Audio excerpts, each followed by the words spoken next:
Ayan, i-unbox natin yung DJI Osmo Mobile 6. Ito nga pala yung box niya.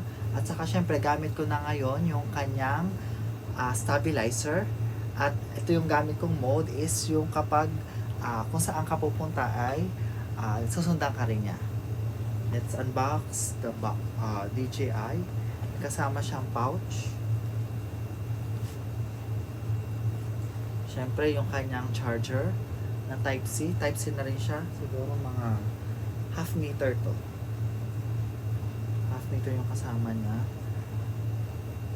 Tapos yung naka-set up sa stabilizer mismo ay yung phone holder at saka yung mismong tripod na may kasamang stand. Ito gamit ko ngayon, hindi ko mapakita sa video.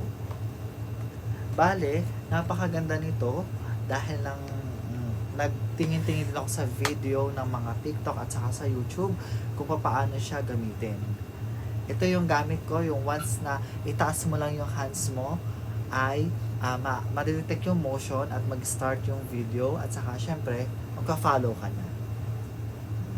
Worth it nga ba itong $159?